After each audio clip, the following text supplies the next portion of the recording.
जो है उसी से गुजारा कर लो, यही का माहौल बन गया था। और लोग तो कहते हैं अरे भाई छोड़ो, अब कुछ होने वाला नहीं है, चलो, ऐसा ही मन बन गया था। हमें इस मानसिकता को तोड़ना था, हमें विश्वास से भरना था, और हमने उस दिशा में प्रयास किया। कई लोग तो कहते थे अरे भाई अगली पीढ़ी के लिए काम हम अभी से क्यों करें, हम तो आज का देखें। लेकिन देश का सामान्य नागरिक ये नहीं चाहता, वो बदलाव के इंतजार में था, वो बदलाव चाहता था, उसकी ललक थी, लेकिन उसके सपनों को किसी ने तवज्जो नहीं दी, उसकी आशा आकांक्षाओं को अपेक्षाओं को तवज्जो नहीं दी गई, और उसके कारण वो मुसीबतों को झेलते हुए गुजारा करता रहा, वो रिफॉर्म्स का इंतजार करता रहा। हमें जिम्मेदारी दी गई और हमने बड़े रिफॉर्म्स जमीन पर उतारे।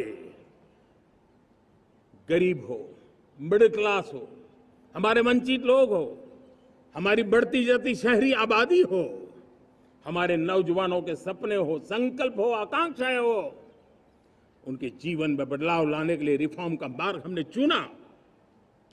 और मैं देशवासियों को विश्वास दिलाना चाहता हूं, रिफॉर्म के प्रति हमारी जो प्रतिबद्धता है वो पिंक पेपर के एडिटोरियल के लिए सीमित नहीं है।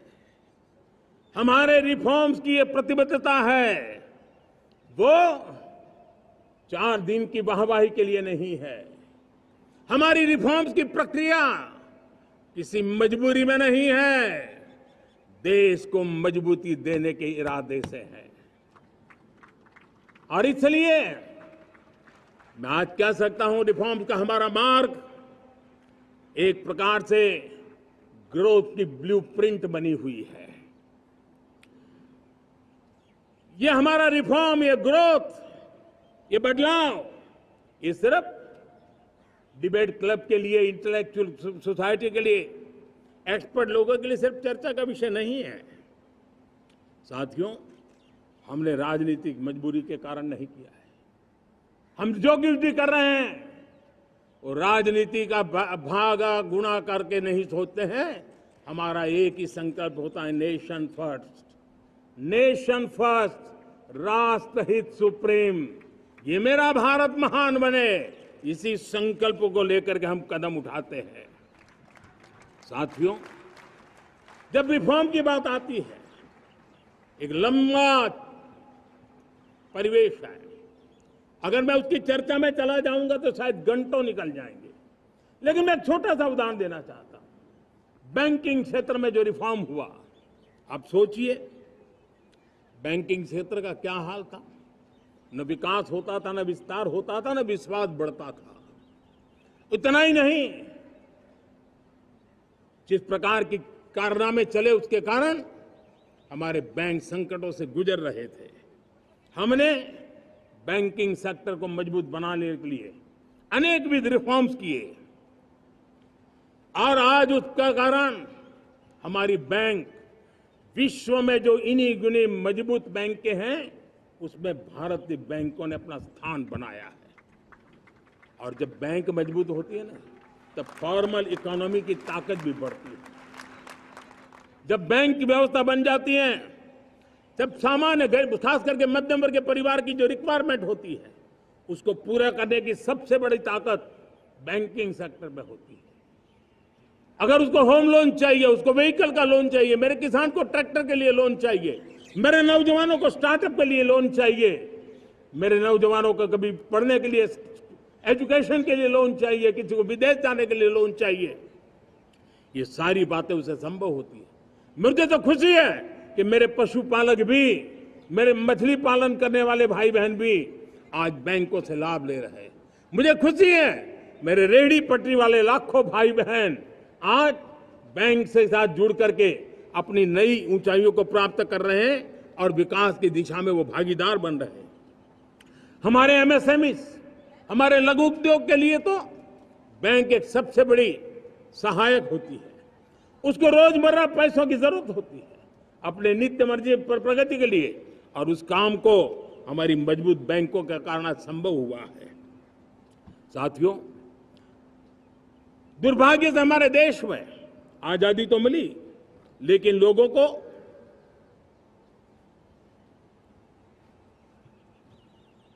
एक प्रकार से माई बाप कल्चर से गुजरना पड़ा। सरकार के पास मांगते रहो, सरकार के पास हाथ फैलाते रहो, किसी की सिफारिश के लिए रास्ते खोजते रहो, वही कल्चर डेवलप हुआ था। आज हमने गवर्नेंस के इस मॉडल को बदला है। आज सरकार खुद लाभार्थी हितार्थी के पास जाती है। आज सरकार खुद उसके घर गैस का चूल्हा पहुंचाती है। आज सरकार खुद उसके घर पानी पहुंचाती है। आज सरकार खुद उसके घर बिजली पहुंचाती है। आज सरकार खुद उसको आर्थिक मदद दे करके विकास के नए आयामों को सर करने के लिए प्रेरित करती है, प्रोत्साहित करती है। आज सरकार खुद नौजवान के स्किल डेवलपमेंट के लिए अनेकविध कदम उठा रही है। साथियों, बड़े रिफॉर्म्स के लिए हमारी सरकार बहुत ही प्रतिबद्ध है और हम इसी के द्वारा देश में प्रगति की राह को चुनना चाहते हैं। साथियों, देश में नई व्यवस्थाएं बन रही है। देश को आगे ले जाने के लिए अनेकविध नीतियों को, अनेकविध पॉलिसीज को निरंतर बनाया जाए और नए सिस्टम पर देश का भरोसा भी बढ़ता रहता है, निरंतर बढ़ता रहता है। आज जो 20-25 साल का नौजवान है, जो 10 साल पहले जब 12-15 साल की उम्र का नौजवान था, उसने अपनी आंखों के सामने ये बदलाव देखा है। 10 साल के भीतर भीतर उसके सपनों को आकार मिला है, धार मिली है और उसके आत्मविश्वास में एक नई चेतना जगी है और वही देश का एक नया सामर्थ्य के रूप में उभरना है। आज विश्व भर में भारत की साख बढ़ी है, भारत के प्रति देखने का नजरिया बदला है। आज विश्व में युवाओं के लिए संभावनाओं के द्वार खुले हैं। रोजगार के अनगिनत नए अवसर जो शायद आजादी के इतने सालों के बाद भी नहीं आए थे, वो आज उनके दरवाजे पर दस्तक दे रहे हैं। संभावनाएं बढ़ती गई हैं, नए मौके बन रहे हैं। मेरे देश के युवाओं को अब धीरे धीरे चलने का इरादा नहीं है। मेरा देश का नौजवान इंक्रीमेंटल प्रगति में विश्वास नहीं करता। मेरा देश का नौजवान छलांग मारने के मूड में है। वो छलांग मार के नई सिद्धियों को प्राप्त करने के मूड में है। मैं कहना चाहूंगा, भारत के लिए गोल्डन एरा है। वैश्विक परिस्थितियों की तुलना में भी देखें, ये गोल्डन एरा है। ये हमारा स्वर्णिम कालखंड है। मेरे प्यारे देशवासियों, ये अवसर हमें जाने नहीं देना है।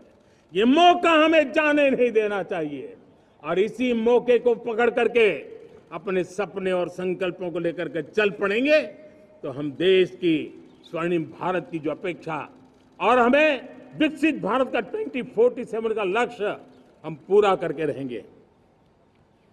हम सदियों की बेड़ियों को तोड़ करके निकले हैं।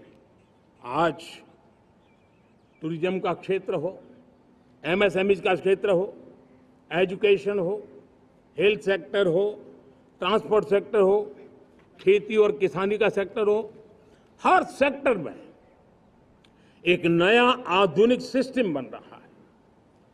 हम विश्व की बेस्ट प्रैक्टिसेस को भी आगे देख रखते हुए हम हमारे देश की परिस्थितियों के अनुसार आगे बढ़ना चाहते हैं।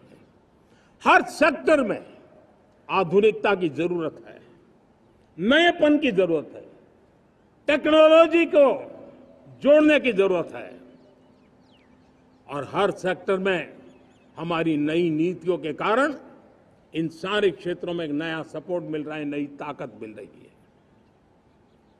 हमारे सारे अवरोध हटे, हमारी बंदी से दूर हो, हम पूरे सामर्थ्य के साथ चल पड़े, खिल उठे, सपनों को पा करके रहे, सिद्धि को हम अपने निकट देखें, हम आत्मसात करें, उस दिशा में हम चलना है। अब आप देखिए कितना बड़ा बदलाव रहा है। मैं एकदम जमीनी स्तर की बात करूं, विमेन सेल्फ हेल्प ग्रुप, आज 10 साल में हमारे 10 करोड़ बहनें विमेन सेल्फ हेल्प ग्रुप में जुड़ी हैं। 10 करोड़ नई बहनें। हमें गर्व हो रहा है कि हमारे सामान्य परिवार की गांव की 10 करोड़ महिलाएं आर्थिक रूप से आत्मनिर्भर बन रही हैं। और जब महिला आर्थिक रूप से आत्मनिर्भर बनती हैं तब परिवार की निर्णय प्रक्रिया की हिस्सेदार बनती हैं, एक बहुत बड़ी सामाजिक परिवर्तन की गारंटी लेकर के आती है। मुझे गर्व है इस बात पर, लेकिन साथ साथ मुझे गर्व इस बात का भी है कि हमारे सीईओ आज दुनिया भर के अंदर अपनी धाक जमा रहे हैं। भारत के हमारे सीईओ विश्व भर में अपनी धाक जमा रहे हैं। हमारे लिए खुशी की बात है कि एक तरफ मेरे सीईओ दुनिया भर में नाम कमा रहे हैं, भारत का नाम बढ़ा रहे हैं, तो दूसरी तरफ विमेन सेल्फ हेल्प ग्रुप से 1 करोड़ मेरी सामान्य परिवार की माताएं बहनें लखपति दीदी बनती है। मेरे लिए ये भी उतना ही गर्व की बात है। अब हमने सेल्फ हेल्प ग्रुप को 10 लाख रुपए से 20 लाख रुपए देने का निर्णय किया है। अब तक 9 लाख करोड़ रुपए बैंकों के माध्यम से हमारे इन विमेन सेल्फ हेल्प ग्रुप को मिले हैं और जिसकी मदद से वो अपने अनेकविध कामों को बढ़ावा रहे हैं। मेरे साथियों, मेरे नौजवान इस तरफ ध्यान दें। स्पेस सेक्टर एक फ्यूचर है हमारे साथ जुड़ा हुआ, एक महत्वपूर्ण पहलू है। हम उस पर भी बल दे रहे हैं। हमने स्पेस सेक्टर में बहुत रिफॉर्म किए हैं। जिन बंधनों में हमने स्पेस सेक्टर को बांध के रखा था उसे हमने खोल दिया है। आज सैकड़ों स्टार्टअप्स स्पेस के सेक्टर में आ रहे हैं। वाइब्रेंट बनता जाता हमारा स्पेस सेक्टर भारत को एक शक्तिशाली राष्ट्र बनाने का एक महत्वपूर्ण अंग है और हम इसको दूर की सोच के साथ मजबूती दे रहे हैं। आज private satellite, private rocket launch हो रहे हैं। ये गर्व की बात है। आज मैं कह सकता हूं, जब नीति सही होती है, नियत सही होती है और पूर्ण समर्पण से राष्ट्र का कल्याण यही मंत्र होता है, तो निश्चित परिणाम हम प्राप्त करके रहते हैं। मेरे प्यारे देशवासियों, आज देश में नए अवसर बने तब मैं कह सकता हूं 2 चीजें और हुई जिसने विकास को एक गति दी है, विकास को एक नई छलांग दी है। और ये है, पहला है आधुनिक इंफ्रास्ट्रक्चर का निर्माण। हमने इंफ्रास्ट्रक्चर को आधुनिक बनाने की दिशा में बहुत बड़े कदम उठाए हैं। और दूसरी तरफ सामान्य मानव के जीवन में जो बाधाएं हैं, ईज ऑफ लिविंग का हमारा जो सपना है, उस पर भी हमने उतना ही बल दिया है। पिछले 1 दशक में अभूतपूर्व इंफ्रास्ट्रक्चर का विकास हुआ है। रेल हो, रोड हो, एयरपोर्ट हो, पोर्ट हो, ब्रॉडबैंड कनेक्टिविटी हो, गांव-गांव नए स्कूल बनाने की बात हो, जंगलों में स्कूल बनाने की बात हो, दूर सुदूर इलाकों में अस्पताल बनाने की बात हो, आरोग्य मंदिर बनाने की बात हो, मेडिकल कॉलेजों का काम हो, आयुष्मान आरोग्य मंदिरों का निर्माण चलता हो, 60,000 से ज्यादा अमृत सरोवर बने हो, 2 लाख पंचायतों तक ऑप्टिकल फाइबर नेटवर्क पहुंचा हो, नहरों का एक बहुत बड़ा जाल बिछाया जा रहा हो, 4 करोड़ पक्के घर बनना, गरीबों को एक नया आश्रय मिलना, 3 करोड़ नए घर बनाने के संकल्प के साथ आगे बढ़ने की हमारी कोशिश हो। हमारा पूर्वी भारत, नॉर्थ ईस्ट, उसका इलाका आज इंफ्रास्ट्रक्चर के लिए जाने जाना लगा है। और हमने ये जो कायाकल्प किया है, उसका सबसे बड़ा लाभ समाज के उन वर्गों तक हम पहुंचे हैं। जब ग्रामीण सड़कें वहां बनी है जिनकी तरफ कोई देखता नहीं था, जिस इलाकों को नहीं देखता था, जिन गांवों को नहीं देखता था, दलित हो, पीड़ित हो, शोषित हो, वंचित हो, पिछड़े हो, आदिवासी हो, जंगल में रहने वाले हो, दूर सुदूर पहाड़ों में रहने वाले हो, सीमावर्ती स्थान पर रहने वाले हो, हमने उनकी आवश्यकता की पूर्ति की है। हमारे मछुआरे भाई बहनों की आवश्यकताओं को पूरा करना, हमारे पशुपालकों के जीवन को बदलना, एक प्रकार से सर्वांगीण विकास का प्रयास हमारी नीतियों में रहा, हमारी नीयत में रहा है, हमारे रिफॉर्म में रहा है, हमारे कार्यक्रमों में रहा है, हमारी कार्यशैली में रहा है। और उस सबसे बड़ा लाभ मेरे युवाओं को होता है। उनको नए नए अवसर मिलते हैं, नए नए क्षेत्र में कदम रखने का उसके लिए संभावनाएं बन जाती है, और वही तो सबसे ज्यादा रोजगार दे रहा है। और सबसे ज्यादा रोजगार प्राप्त करने का अवसर इन्हीं समय में उनको मिला है। हमारा जो मध्यम वर्गीय परिवार है, मध्यम वर्गीय परिवार को क्वालिटी ऑफ लाइफ, वो स्वाभाविक उसकी अपेक्षा रहती है।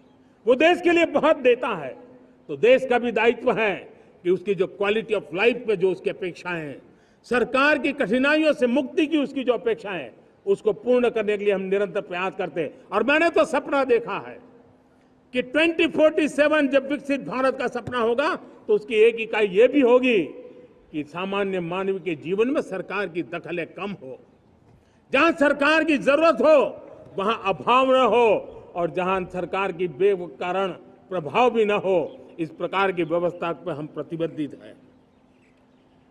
मेरे प्यारे देशवासियों, हम छोटी छोटी जरूरतों पर भी ध्यान देते हैं, हम छोटी छोटी आवश्यकताओं पर ध्यान देते हैं और उसको लेकर हम चलते हैं।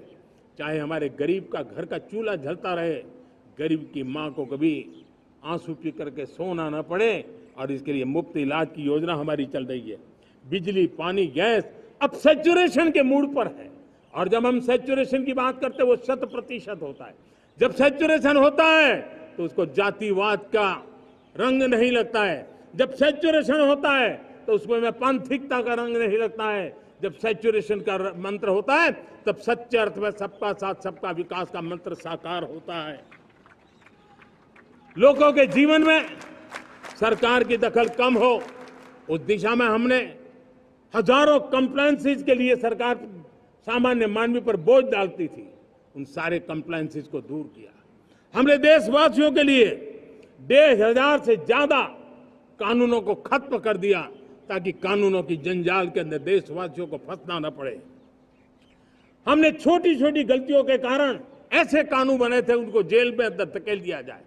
हमने उन छोटे छोटे कारणों से जेल जाने के जो परंपराएं थी, उन सारे कानूनों को नष्ट कर दिया, और उसको कानूनों को जेल भेजने के प्रावधान को व्यवस्था से बाहर कर दिया है।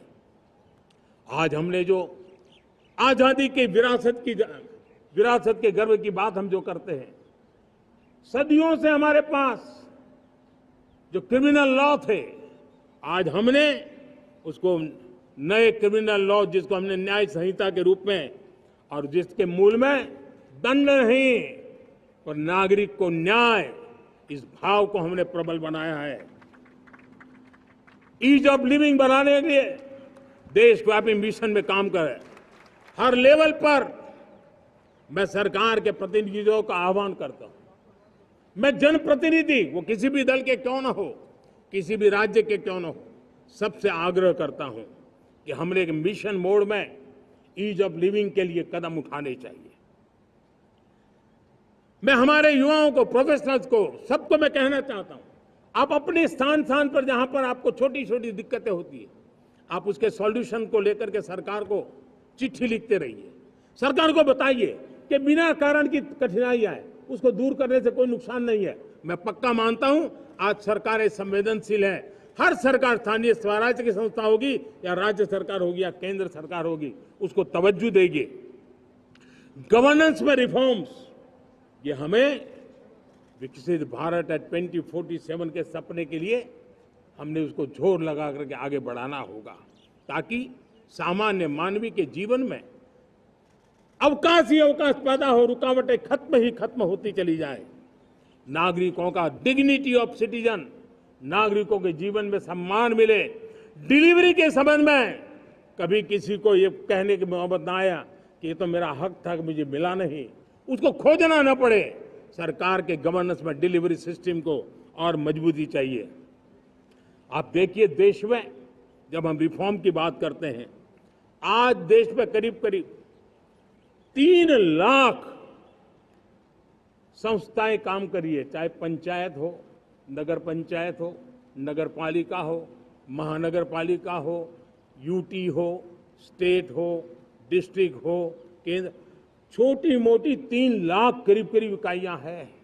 अगर ये हमारे 3 लाख इकाइयों को मैं आज आह्वान करता हूं कि अगर आप साल में अपने स्तर पर जिन चीजों की जरूरत है सामान्य मानव के लिए 2 रिफॉर्म करें, ज्यादा नहीं कह रहा हूं मेरे साथियों, एक पंचायत हो, एक राज्य सरकार हो, कोई विभाग हो, सिर्फ 1 साल में 2 रिफॉर्म और उसको जमीन पर उतारें।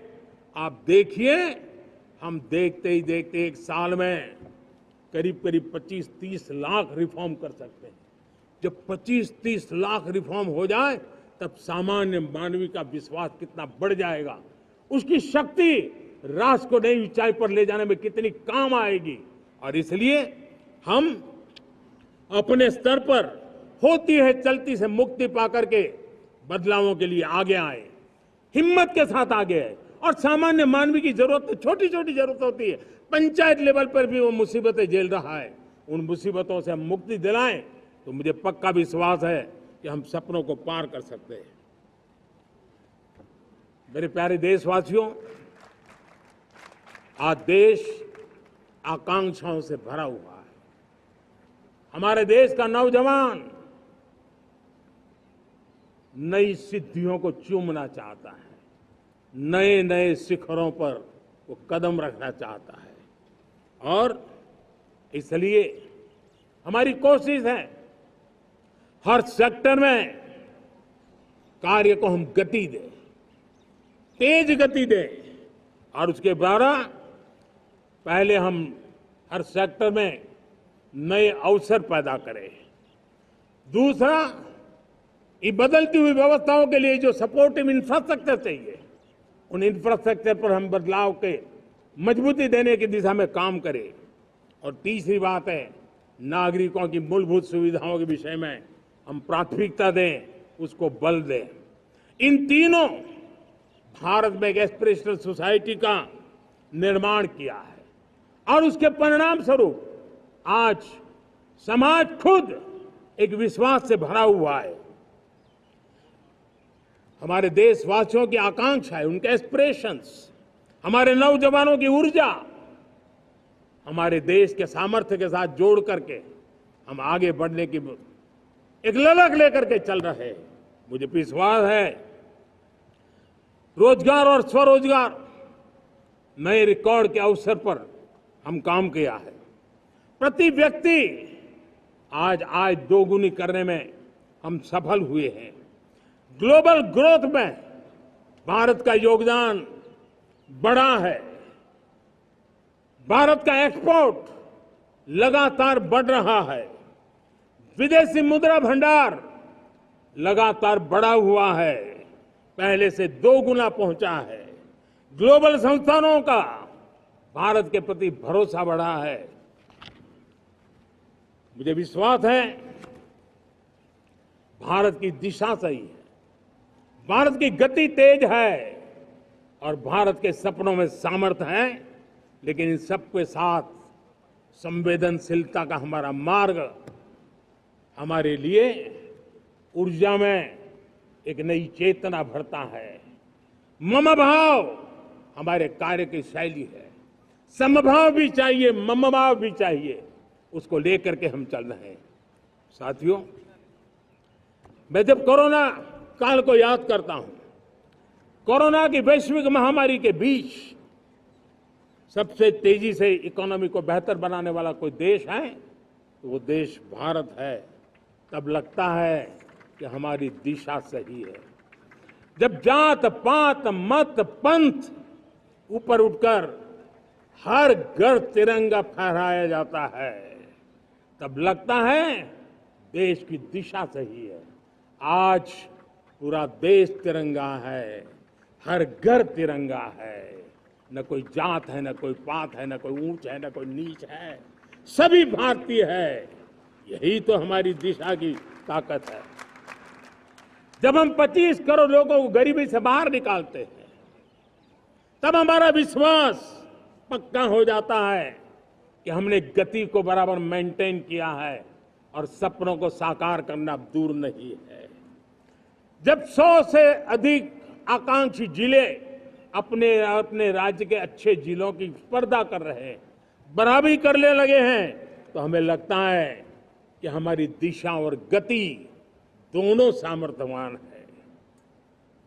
जब हमारे उन आदिवासी साथियों को वो मदद मिलती है, पीएम जनमन के द्वारा उनको जो योजनाएं पहुंची थी, आबादी बहुत छोटी है, लेकिन बहुत दूर दूर इलाकों में छुटपुट परिवार रहते हैं, हमने उनको खोज के निकाला है, उनके लिए चिंता की है।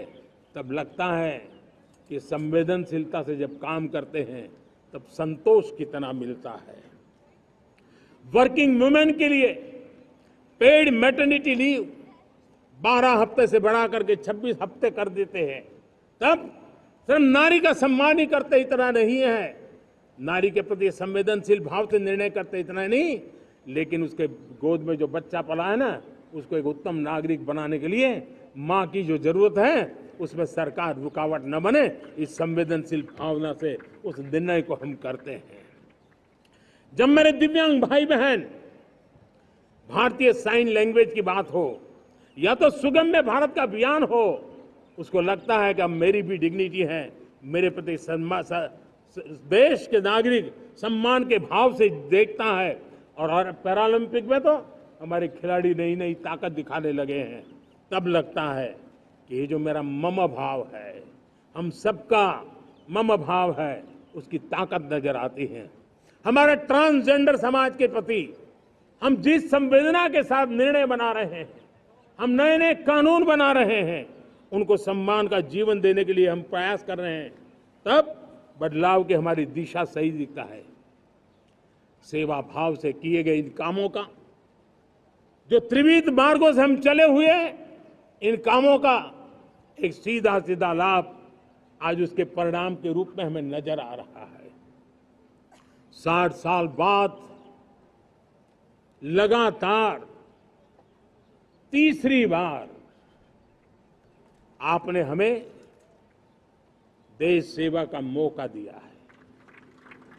मेरे 140 करोड़ देशवासी, आपने जो आशीर्वाद दिए हैं, उस आशीर्वाद में मेरे लिए एक ही संदेश है, जन जन की सेवा, हर परिवार की सेवा, हर क्षेत्र की सेवा, और सेवा भाव से समाज की शक्ति को साथ लेकर के विकास की नई ऊंचाइयों पर पहुंचना। 2047 विकसित भारत के सपने को लेकर के चलना, उसी एक संदेश को लेकर मैं आज लाल किले की प्राचीर से हमें आशीर्वाद देने के लिए मैं कोटि कोटि देशवासियों का सर झुका करके आभार व्यक्त करता हूं। मैं उनके प्रति नतमस्तक होता हूं और मैं उनको विश्वास दिलाता हूं कि हमें नई ऊंचाइयों को नए जोश के साथ आगे बढ़ना है। हमें सिर्फ जो हो गया है वो संतोष मान करके बैठने वाले हम लोग नहीं हैं, वो हमारे संस्कार में नहीं है। हम कुछ और करने के लिए, कुछ और आगे बढ़ने के लिए और कुछ और नई ऊंचाइयों को पार करने के लिए हम आगे बढ़ना चाहते हैं। विकास को, समृद्धि को, सपनों को साकार करने को, संकल्प को लिए जीवन खपाने को हम अपना स्वभाव बनाना चाहते हैं, देशवासियों का स्वभाव बनाना चाहते हैं। मेरे प्यारे देशवासियों, आज नई शिक्षा नीति बहुतेक मात्राओं में कई राज्यों ने उसको अच्छा इनिशिएटिव लिए है और उसके कारण आज एक 21वीं सदी के अनुरूप हमारी शिक्षा व्यवस्था को जो हम बल देना चाहते हैं और विकसित भारत के सपने के लिए जिस प्रकार से मानव समूह तैयार करना चाहते हैं, नई शिक्षा नीति बहुत बड़ी भूमिका अदा। मैं नहीं चाहता हूं कि मेरे देश के नौजवानों को अब विदेशों में पढ़ने के लिए मजबूर होना पड़े। मध्यम वर्गीय परिवार के लाखों करोड़ों रुपया बच्चों को विदेश पढ़ने के लिए भेजने में खर्च हो जाए। हम यहाँ ऐसी शिक्षा व्यवस्था का विकसित करना चाहते हैं कि मेरे देश के नौजवानों को विदेश जाना न पड़े, मेरे मध्यम वर्गीय परिवारों को लाखों करोड़ रुपया खर्च करना न पड़े। इतना ही नहीं, ऐसे संस्थान निर्माण हो ताकि विदेशों से लोग भारत के अंदर उनका मुंह मोड़े। अभी अभी हमने बिहार का हमारा गौरवप्रद इतिहास रहा है, नालंदा यूनिवर्सिटी का पुनर्निर्माण किया है। फिर से एक बार नालंदा यूनिवर्सिटी काम करना शुरू कर दिया है। लेकिन हमें शिक्षा के क्षेत्र में फिर से एक बार सदियों पुराने उस नालंदा स्पिरिट को जगाना होगा, उस नालंदा स्पिरिट को जीना होगा, उस नालंदा स्पिरिट को लेकर के बड़े विश्वास के साथ विश्व की ज्ञान की परंपराओं को नई चेतना देने का काम हमें करना होगा। मुझे पक्का विश्वास है कि नई शिक्षा नीति ने मातृभाषा पर बल दिया है। मैं राज्य सरकारों से कहूंगा, मैं देश की सभी संस्थानों से कहूंगा कि भाषा के कारण हमारे देश की टैलेंट को रुकावट नहीं आनी चाहिए, भाषा अवरुद्ध नहीं होनी चाहिए। मातृभाषा का सामर्थ्य हमारे देश के छोटे छोटे गरीब से गरीब मां के बेटे को भी सपने पूरा करने का ताकत देता है। और इसलिए हमने हमारी मातृभाषा में पढ़ाई, जीवन में मातृभाषा का स्थान, परिवार में मातृभाषा का स्थान, उसकी ओर हमें बल देना होगा। मेरे प्यारे देशवासियों, जिस प्रकार से आज विश्व का बदलाव नजर आ रहा है और तब जाकर के स्किल का महत्व बहुत बढ़ गया है और हम स्किल को और नई एक ताकत देना चाहते हैं। हम इंडस्ट्री 4.0 को ध्यान में रख करके हम स्किल डेवलपमेंट चाहते हैं। हम जीवन के हर क्षेत्र में, हम एग्रीकल्चर सेक्टर में भी कैपेसिटी बिल्डिंग करने के लिए स्किल डेवलपमेंट चाहते हैं। हम तो हमारा सफाई का क्षेत्र हो, उसमें भी एक नए स्किल डेवलपमेंट की ओर बल देना चाहते हैं। और हम स्किल इंडिया प्रोग्राम को बहुत व्यापक रूप से इस बार लेकर के आए हैं। बजट में भी इसका बहुत बड़ा, इस बजट में इंटर्नशिप को भी हमने बल दिया है ताकि हमारे नौजवानों को एक एक्सपीरियंस मिले, उनकी कैपेसिटी बिल्डिंग हो और बाजार में उनका ताकत दिखाई दे। उस प्रकार से मैं स्किल युवाओं को तैयार करना चाहता हूं। और इसलिए कई बार, और दोस्तों, आज विश्व की परिस्थिति को देखते हुए मैं साफ साफ देख रहा हूं कि भारत का स्किल्ड मैन पावर जो है, हमारा स्किलफुल जो नौजवान है, वो ग्लोबल जॉब मार्केट में अपनी दमक बनाए। हम उस सपने को लेकर के आगे चल रहे हैं। साथियों, विश्व जिस तेजी से बदल रहा है, जीवन के हर क्षेत्र में साइंस और टेक्नोलॉजी का महत्व बढ़ता चला जाने वाला है। हमें साइंस को बहुत बढ़ देना की आवश्यकता है। और मैंने देखा, चंद्रयान की सफलता के बाद हमारे स्कूल कॉलेज के अंदर साइंस और टेक्नोलॉजी के प्रति एक नई रुचि का वातावरण बना है, नई दिलचस्पी बढ़ी है। तब हमारे शिक्षा संस्थानों ने ये जो मनोभाव बना है, उसको नर्चर करने के लिए आगे आना होगा। भारत सरकार ने भी रिसर्च के लिए सपोर्ट बढ़ा दिया है। हमने ज्यादा से ज्यादा चेयर स्थापित किए हैं। हमने नेशनल रिसर्च फाउंडेशन बना करके हमने उसको एक कानूनी परिवेश में ला करके स्थायी रूप से एक व्यवस्था विकसित की है ताकि रिसर्च को लेकर के निरंतर बल मिले और ये रिसर्च फाउंडेशन उस काम को करे। मेरे बड़े गर्व की बात है कि बजट में हमने 1 लाख करोड़ रुपया रिसर्च और इनोवेशन के लिए हमने देने का निर्णय किया है ताकि हमारे देश के नौजवान के पास जो आइडियाज है, उस आइडियाज को हम जमीन पर उतार पाएं। साथियों, आज भी हमारे देश में मेडिकल एजुकेशन के लिए हमारे बच्चे बाहर जा रहे हैं। वैसा कहा मैंने, बड़े वो ज्यादातर मध्यम वर्गीय परिवार के हैं, उनके लाखों करोड़ों रुपए खर्च हो जाते हैं। और तब जाकर के हमने पिछले 10 साल में मेडिकल सीटों को करीब करीब 1 लाख कर दिया। आज मैं करीब करीब 25,000 युवा हर साल विदेश में मेडिकल एजुकेशन के लिए जाते हैं। और ऐसे ऐसे देश में जाना पड़ रहा है, कभी कभी तो मैं सुनता हूं तो हैरान हो जाता हूं।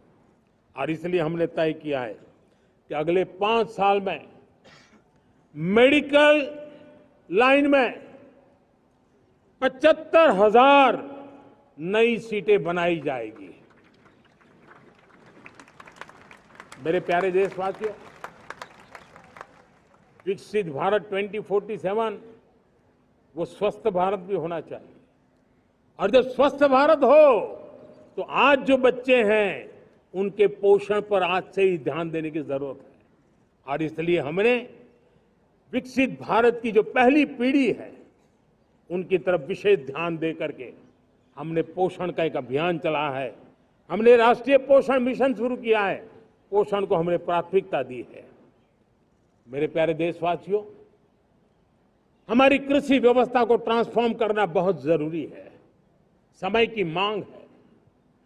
हम सदियों से जिस परंपरा में दबे हुए हैं, जकड़े हुए हैं, उससे मुक्ति पानी होगी। और हमारे किसानों को उसके लिए हम मदद भी दे रहे हैं।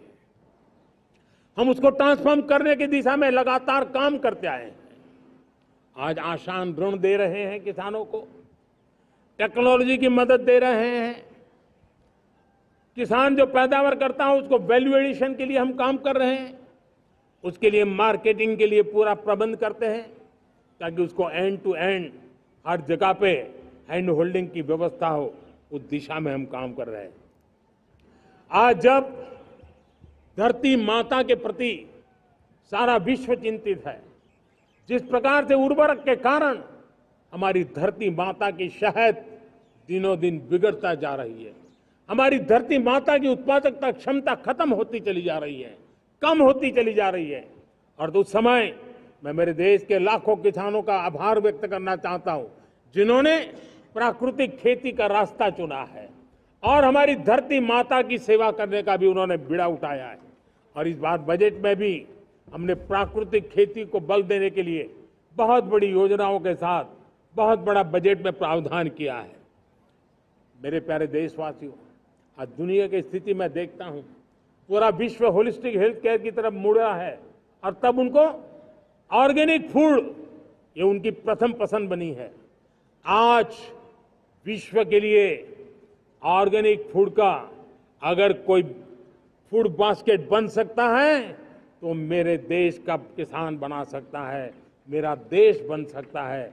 और इसलिए हम आने वाले दिनों में उस सपने को लेकर के आगे चलना चाहते हैं ताकि ऑर्गेनिक फूड की जो विश्व की मांग है, उस ऑर्गेनिक फूड का बास्केट हमारा देश कैसे बने, किसानों का जीवन आसान बने, गांव में टॉप क्लास इंटरनेट कनेक्टिविटी मिले, किसानों को स्वास्थ्य सुविधाएं मिले, किसान के बच्चों को पढ़ने के लिए स्मार्ट स्कूल अवेलेबल हो, किसान के बच्चों को रोजगार उपलब्ध हो।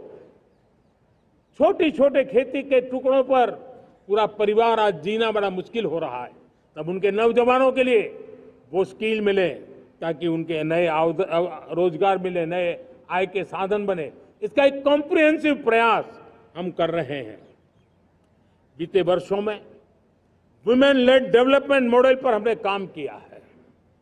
इनोवेशन हो, एम्प्लॉयमेंट हो, एंटरप्रेन्योरशिप हो, हर सेक्टर में महिलाओं के कदम बढ़ते जा रहे हैं। महिलाएं सिर्फ भागीदारी बढ़ा रही है ऐसा नहीं, महिलाएं नेतृत्व दे रही है। आज अनेक क्षेत्रों में, आज हमारे रक्षा क्षेत्र में देखिए, हमारा एयरफोर्स हो, हमारी आर्मी हो, हमारी नेवी हो, हमारा स्पेस सेक्टर हो, आज हमारी महिलाओं का हम दमखम देख रहे हैं देश के लिए। लेकिन दूसरी तरफ कुछ चिंता की बातें भी आती हैं। और मैं आज लाल किले से फिर बार एक अपनी पीड़ा व्यक्त करना चाहता हूं।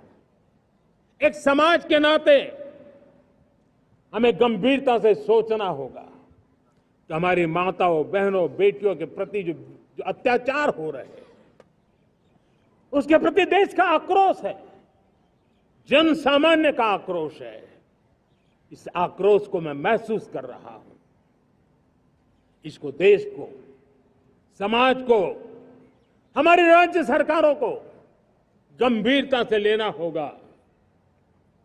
महिलाओं के विरुद्ध अपराधों की जल्द से जल्द जांच हो, राक्षसी कृत्य करने वालों को जल्द से जल्द कड़ी सजा हो, वो समाज में विश्वास पैदा करने के लिए जरूरी है। मैं ये भी बताना चाहूंगा कि जब बलात्कार की या महिलाओं पर अत्याचार की घटनाएं घटती हैं तो उसकी बहुत चर्चा होती है, बहुत प्रचार होता है, मीडिया में छाया रहता है। लेकिन जब ऐसे राक्षसी मनोवृत्ति व्यक्ति को सजा होती है तो वो खबरों में कहीं नजर नहीं आती है, कोने में कहीं पड़ा रहता है। अब समय की मांग है कि जिनको सजा होती है उसकी व्यापक चर्चा हो, ताकि ऐसा पाप करने वालों को भी डर पैदा हो कि ये पाप करने की हालत ये होती है कि फांसी पर लटकना पड़ता है। और मुझे लगता है कि ये डर पैदा करना बहुत जरूरी है। मेरे प्यारे देशवासियों, हमारे देश में ऐसी एक आदत बन गई थी स्वभाव से, हम देश को कम आंकना, देश के प्रति गौरव के भाव का अभाव होना, ये पता नहीं क्यों हमारे जहन में घुस गया था। और हम तो कभी कभी तो लेट आए तो कहते थे इंडियन टाइम, शर्म के साथ हम बोल देते थे। देश को इन चीजों से हमने बाहर लाने में सफलता पाई है। किसी जमाने में कहा जाता था अरे खिलौने भी बाहर से आते थे, वो दिन देखे हमने। आज मैं गर्व से कह सकता हूं कि मेरे देश के खिलौने दुनिया के बाजार में अपनी धमक लेकर के पहुंच रहे हैं। खिलौने हमारे एक्सपोर्ट होने शुरू हुए। तो एक जमाना था हम मोबाइल फोन इंपोर्ट करते थे। आज मोबाइल फोन का मैन्युफैक्चरिंग का इकोसिस्टम बना है, एक बहुत बड़ा हब बना है। और आज हम मोबाइल फोन दुनिया में एक्सपोर्ट करने लगे हैं। ये भारत की ताकत है। साथियों, भविष्य के साथ सेमीकंडक्टर जुड़ा हुआ है, आधुनिक टेक्नोलॉजी जुड़ी हुई है, एआई जुड़ा हुआ है। हमने सेमीकंडक्टर मिशन पर काम शुरू किया है। हर उपकरण में मेड इन इंडिया चिप क्यों न हो, क्यों ये सपना मेरे देश का नौजवान देखे। टैलेंट यहाँ है, सारे इस प्रकार के रिसर्च काम हिंदुस्तान में होते हैं। तो अब प्रोडक्शन भी हिंदुस्तान में होगा, सेमीकंडक्टर का काम भी हिंदुस्तान में होगा। और हम एंड टू एंड सॉल्यूशन दुनिया को देने की ताकत रखते हैं और हम उसको साथियों, एक जमाना हमने देखा है 2G के लिए हम कैसा संघर्ष करते थे। आज हर उपकरण में हम देख रहे हैं, हम तेजी से आगे बढ़े। और 5G जिस तेजी से पूरे देश में रोल आउट हुआ, हिंदुस्तान के करीब करीब सभी क्षेत्रों में 5G पहुंच गया। वो विश्व में तेज गति से 5G पहुंचाने में हम आगे रहे। और देश साथियों, मैंने कहा हम रुकने वाले नहीं हैं। 5G पे रुक जाना हमें मंजूर नहीं है। हम 6G पर अभी से मिशन मोड में काम कर रहे हैं और विश्व में हम उसमें भी अपनी धमक जमाएंगे, ये मैं विश्वास से कहता हूं। मेरे प्यारे साथियों, डिफेंस सेक्टर हमारी आदत हो गई थी। डिफेंस बजट कितना ही क्यों न हो, लेकिन कभी कोई सोचता नहीं था कि डिफेंस बजट बढ़ा तो जाता कहां है। डिफेंस बजट विदेशों से खरीदी में चला जाता था। अब हम चाहते हैं हम आत्मनिर्भर बने। और मैं हमारी डिफेंस फोर्सेस का हृदय से धन्यवाद करता हूं। उन्होंने हजारों ऐसी चीजें लिस्ट कर दी है। उन्होंने तय किया है कि हम विदेश से नहीं लाएंगे। राष्ट्र के लिए जीना क्या कहते हैं, ये हमारे सेना के जवानों ने दिखाया है। और उसके कारण डिफेंस के सेक्टर में हम आत्मनिर्भर होते चले जा रहे हैं। आज डिफेंस मैन्युफैक्चरिंग में भारत की पहचान बनी है। और मैं आज खुशी से कह सकता हूं कि जो देश कभी डिफेंस की हर छोटी मोटी चीज बाहर से लाता था, आज धीरे धीरे दुनिया के कई देशों में हम जो डिफेंस के इक्विपमेंट मैन्युफैक्चर कर रहे हैं वो हम एक्सपोर्ट करने लगे हैं। दुनिया में डिफेंस हब, मैन्युफैक्चरिंग हब के रूप में हम धीरे धीरे उभर रहे हैं। हम मैन्युफैक्चरिंग क्षेत्र को बढ़ावा देना चाहते हैं क्योंकि रोजगार के लिए सर्वाधिक आवश्यक है। आज पीएलआई स्कीम को बहुत बड़ी सफलता मिली है। एफडीआई रिफॉर्म्स, उसने भी हमें बहुत बड़ी ताकत दी है। एमएसएमईज को बहुत बड़ा बल मिला है, नई व्यवस्थाएं विकसित हुई है और उसके कारण हमारा मैन्युफैक्चरिंग सेक्टर, हम दुनिया का एक मैन्युफैक्चरिंग हब बने। जिस देश के पास इतनी नौजवान शक्ति हो, जिस देश के अंदर ये सामर्थ्य हो, हम मैन्युफैक्चरिंग की दुनिया में भी इंडस्ट्री 4.0 में हम बहुत बड़ी ताकत के साथ आगे जाना चाहते हैं। और इसके लिए आवश्यक स्किल डेवलपमेंट, उस पर भी हमने बल दिया है। और स्किल डेवलपमेंट में भी हमने नए मॉडल तय किए हैं। हमने जन भागीदारी को जोड़ा है ताकि तुरंत रिक्वायरमेंट के अनुसार स्किल डेवलपमेंट हम कर सके। और मुझे विश्वास है, मैं लाल किले की प्राचीर से कह रहा हूं, वो दिन दूर नहीं होगा जो भारत इंडस्ट्रियल मैन्युफैक्चरिंग का हब होगा। दुनिया उसकी तरफ देखती होगी। आज विश्व की बहुत बड़ी कंपनियां भारत में निवेश करना चाहती हैं। ये चुनाव के बाद मैंने देखा, मेरे तीसरे कार्यकाल में जितने लोग मुझसे मिलने के लिए मांग कर रहे हैं वो ज्यादातर निवेशक लोग हैं, विश्व भर के निवेशक हैं। वो आना चाहते हैं, भारत में निवेश करना चाहते हैं। ये एक बहुत बड़ा गोल्डन अपॉर्चुनिटी है। मैं राज्य सरकारों से आग्रह करता हूं कि आप निवेशकों को आकर्षित करने के लिए स्पष्ट नीति निर्धारित कीजिए।